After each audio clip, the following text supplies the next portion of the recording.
All right, you guys, we are all set. This is round 5, part 1 coming at you. And how about this booster box showdown, you guys? Please drop a comment down below how you guys are enjoying this booster box showdown. I think this is definitely probably the better, maybe the best booster box showdown we've done yet here on this channel. And I am really excited, mainly just because of just how good these prices are for now for One Piece. So because of that, One Piece really just starting to take it to Digimon now, so really like it. As you guys can tell too, I swapped over the camera. I'm actually using my actual DSLR camera, and I'm using my Logitech Brio over here so I can look at you guys. I figured the Logitech Brio was just not doing these cards justice, so I really wanted to highlight these cards for you guys. So we're gonna go through now. We're gonna pick up the pace just a little bit here, and that's just because at this point now we pretty much know what to expect now from One Piece. But man, I am just really impressed now with these prices. And I mentioned this, I believe we talked about this a little more in round 3. You know, Bandai just needs to be applauded, man. Again, they're just doing really good work. And I think a lot of us now are really excited for the Battle Spirit Saga that's going to come out here next year. Thunder, and that's it. So again, I want you guys to comment down below. Like I said, if you guys really expected this the way it's gonna go. The way this booster box showdown is going right now. Oh, there you go. You can already tell what's in the back of this card. So looks like we're gonna get another alternative art Don card. I like that they did that in every box, by the way. It is true. Every booster box you will get one of these beautiful Don cards. So I really like they did that. I think it's a little extra value, and those cards are actually really expensive. I hope every set has an alternative art Don card. I think that would be really cool. Give these booster boxes a little more flavor. I like the fact that too that they're actually pretty pricey. There's a leader and just the jack. So 2 rares there, nothing crazy. No alternative art yet. I am very curious to see as we keep going into these booster boxes. We're now over a quarter of the way there. Really curious to see what kind of stuff we get now here in these booster boxes. Again, we're picking up that pace just a little bit. I want to see some of the really good cards here. Hoping to get I would love to see a Nami alternative art. That card is pretty damn pricey, so like to see that card here in this round. Let's see. Trafalgar Law, always love seeing that card. As expensive as one of the cards we talked about, that card from the day that this booster box showdown was born, card went from about like $7 to $8, then it rose up to $12, now up to $18, and I'm very curious to see if that price at this point now just, you know, stables. It's around $17, $18. So to see that at this point and hit in this stage of the game here in the booster box showdown, that's what's going to allow, I think, One Piece to actually, in my opinion, I think they're going to win this. I don't see Digimon winning this booster box showdown, especially if we can get a Nami, a Shanks parallel art. Like, we pull those cards, it's game over, man. Ain't no way is One Piece going to lose it. You know what I mean? Between those 2 cards right there, if you were to pull a Shanks and a Nami, you're looking at $700 between 2 cards. And keep in mind, I spent $1,200 on this entire case. So that's 3/4 of your money back in 2 cards right there. Hey, Boa Hancock. Yeah, another gorgeous card. Love seeing that card as well. Love seeing it. One card that I noticed too that is very hard to pull is the Zoro card. Zoro is not a consistent puller. I thought for sure at his price tag he would be. It seems like Boa Hancock, Trafalgar Law, you're getting one of those in every booster box, which is good. Good things to pull. But that Zoro card, not the easiest to pull, it looks like. It seems like that card is a little more on the up and up as far as pull rates go. And that's something I'm going to be making a video of, is just, I really do want, when I'm done with this, I want to look at the numbers. But more importantly, when I'm done with this, I really want to look at the pull rates of One Piece. And there is Crocodile.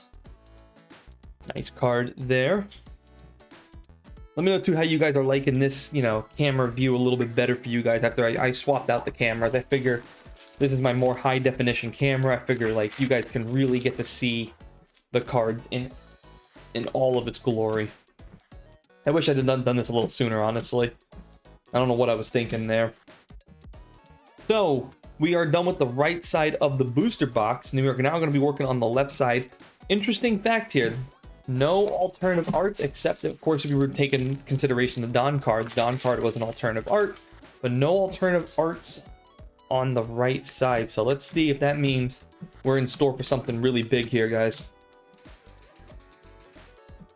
Speaking of cards you would love to pull, I believe this is the card right here, the Zoro, the alternative art leader version. I believe he now is fetching a very high price tag. These prices are just insane right now, you guys. Again, I highly recommend, my little piece of advice to you guys, just don't go out and buy this. If you haven't already, just don't buy it.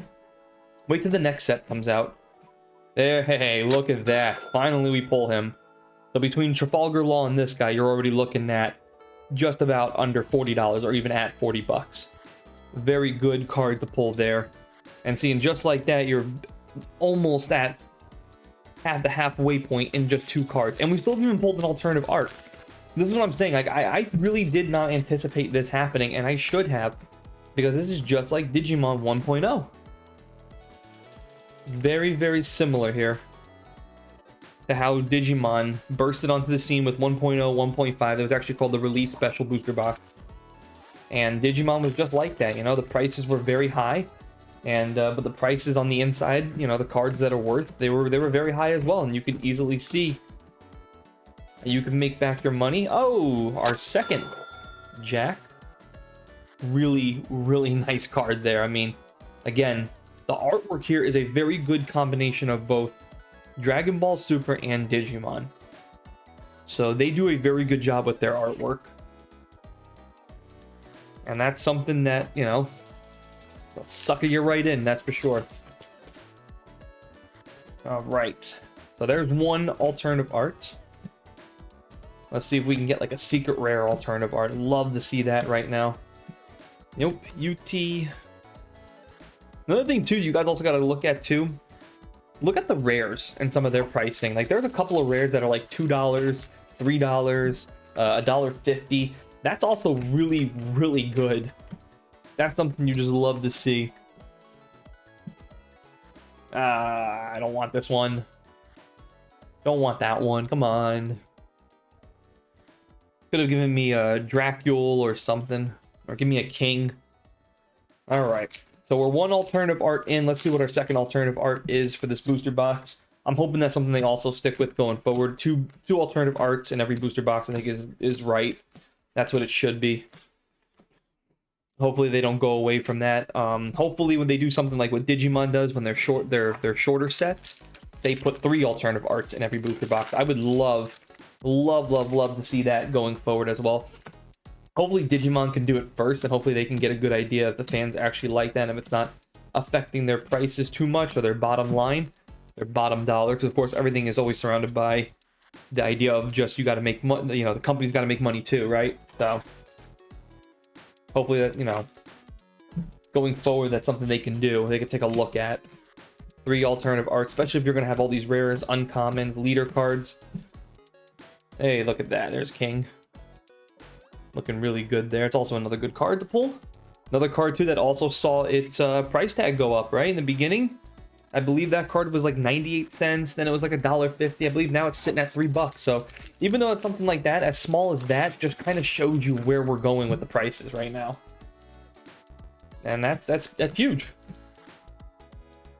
So we got a couple more packs to go, and oh, we did pull another Shanks. Now look at that. Now you guys can see it in high definition there of what I am talking about. Look at that. You see that waxing right there? When I do this, you can kind of see the waxing. They use a very different wax that I have never seen done before on a card. I can't remember if I've ever seen that. Like I said, it's almost like as if the card is lifted and it just feels like a credit card. They actually feel very thicker than some of these other cards. So there is our second Shanks, our secret rare. So the secret rares seem to be one in every other box. That's something we're kind of noticing, right? We're about 5 boxes in. That's about our second secret rare. We had, no, that's our third. 2 Shanks and a Yamato. So every other box, you can get half the boxes have secret rares. That's also a good ratio. And this is our last pack. Okay, so let's see if we get some last pack magic. Here we go, guys. Last pack magic. What do you got for us? And just a Yuta, nothing else. So this time, no, nothing big, but we did end up getting Trafalgar Law and Zoro. Let's get to the end of the video and see how well we did. All right, you guys, this is a little interesting here. So total value pulled here, guys, was $102.54 for just a lousy, mediocre profit of $2.54. So this is the first time we've seen One Piece kind of come back down to earth a little bit since round 1. This is actually a good opportunity for Digimon to actually climb back in and actually steal another round here. So let's see in part 2 if they can actually do that. After 3 great rounds by One Piece finally comes back down to earth a little bit here in this round, round 5. Don't forget, this is part 1, guys. Part 2 will actually be dropping tomorrow since I just don't have enough time to edit it today. So when you're seeing this, don't forget, hit that notification bell. Please, guys, make sure you guys are smashing that like button. Thank you to everybody that always comes by, watch the videos. I really do think the Booster Box Showdown is one of the best pieces of content that I can create for you guys. So if you know anybody that actually would like this or to see this, if you know somebody that's a TCG fan, again, share this as well, guys. Spread the word that Table of Madness is a channel for them. Let me know too about all your guys' thoughts down in the comment section. Love talking to you guys. A lot of you really are starting to see now that One Piece really holds that weight of a knockout punch. So, you know, last 3 rounds, One Piece really took it to Digimon. This one, a little bit of a mediocre round by One Piece. This is a good opportunity for Digimon to actually climb back in and make this a more competitive Booster Box Showdown. Because after round 1, rounds 2, 3, and 4, just One Piece just stole the show right now. So Digimon's got a lot of ground to catch up on. As always, guys, thanks for watching. Thanks for listening. I'll see you guys tomorrow for part 2. Don't also forget to, tomorrow we will be doing our final live stream. So, of course, hopefully I'll see all you guys there tomorrow.